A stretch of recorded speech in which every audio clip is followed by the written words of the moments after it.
What is the United Methodist General Council on Finance and Administration? Great question. Today I'm sharing an interview I did with a staff member of the agency to learn about the General Council's purpose and what it is focused on for General Conference.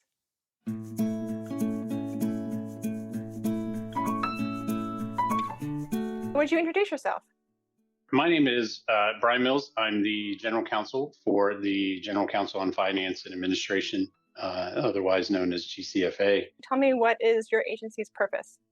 I've always kind of described us as essentially the bank for the denomination, or certainly for the general church. The General Conference adopts a budget for the quadrennium for the general church that covers the general agencies, the Episcopal Fund, the bishops' operations, and other things such as Africa University. And apportionments have to be calculated every year. They go out to the annual conferences.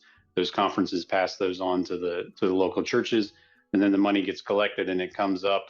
Almost all of it comes up to GCFA centrally, and then we hold it and disperse it out to the agencies, to the Episcopal Fund to pay various bills, judicial council, general conference meetings, all of the operations of the general church that are funded by the denomination as a whole. So that money comes in, we hold it, it goes back out.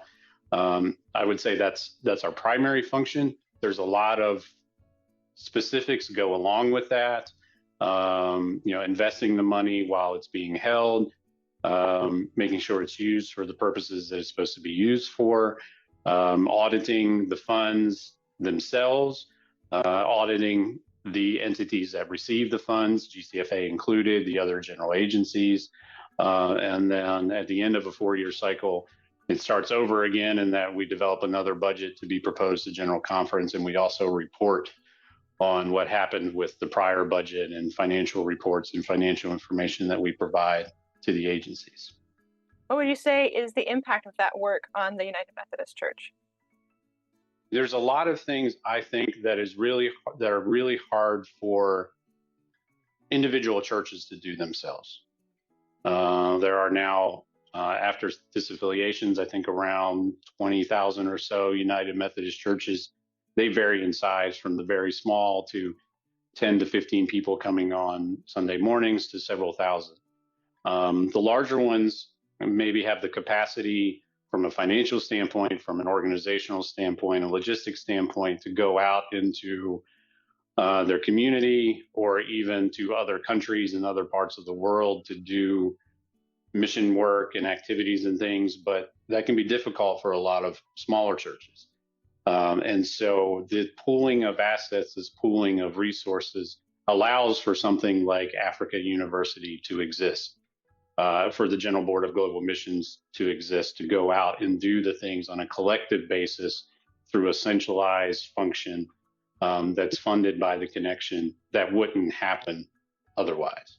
And so GCFA helps support those operations, as I said, from calculating the apportionments, sending those out, collecting the money, and make sure that it goes to where it needs to go.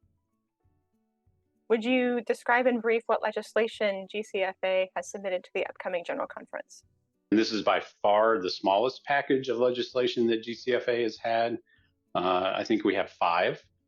And of those, almost all of them are what I would call cleanup pieces or cleanup petitions.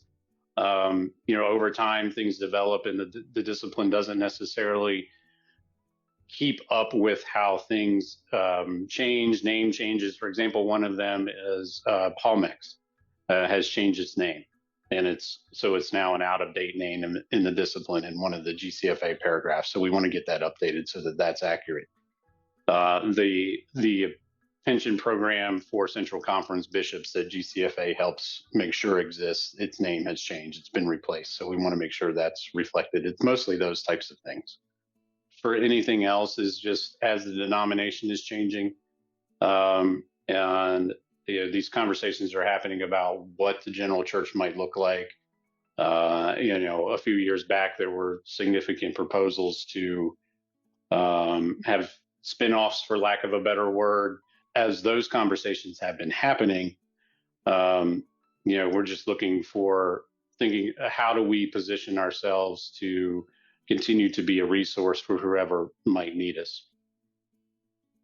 What would happen if the legislation passed or didn't pass? For most of them, it wouldn't really change anything. We're just trying to make sure the discipline is technically accurate. An example is there's a paragraph that requires us to receive any gift that is, for example, to be given to the General Board of Global Ministries or General Board of Higher Education and Ministry, no matter how small. So if somebody wants to go online and donate $25 to some type of scholarship fund that GBHEM is administering, technically the discipline says GCFA is supposed to take that and receive it on behalf of the agency. And maybe 30, 40, 50, 60 years ago, that might have made sense, might have been practical. But nowadays, with online giving and the ease of which things can be done, it doesn't make sense. And it's just, it would create an extra layer. So, we don't do that because there's just no way. And so it would be great if the discipline said that that's not something that we should do. But if it doesn't happen because it's a low priority considering some of the other conversations that are going on, I don't think it would really have much of an impact at all. Is there anything about other legislation coming to General Conference that you want to highlight?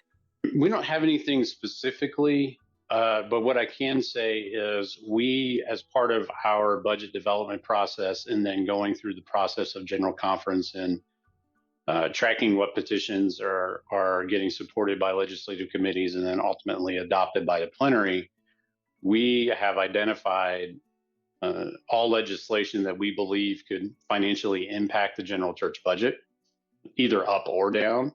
So if it would represent a cost increase, for example, a petition that wants to give a general agency an additional responsibility that it hasn't had before. Well, that might mean the general agency needs to hire new staff or new contractors or new contracts. And so we try and we will watch that and see if that passes and then figure out how that might need to change the proposed budget. On the flip side, there could be proposals that would save the general church money, so that would decrease the general church budget. An example would be something that would change how the number of bishops in the jurisdictions or the central conference is determined such that it's a smaller number, which obviously then that if there's fewer bishops or fewer agencies or fewer, whatever the case might be, that would be less money that would be needed in the budget. And so that's the primary thing we do. And the primary thing that we're focused on is not so much the content of proposals, but the cost impact of proposals. And we watch all of those through the legislative process, because the last thing that happens on the last day of General Conference is the adoption of GCFA reports that result in the budget being built. And so one of the things that happens for GCFA and the connectional table as well in the second week of General Conference is figuring out how any legislative pieces with financial impact can get incorporated into the budget. I hope you enjoyed this interview with Bryan Mills from the General Counsel on Finance and Administration.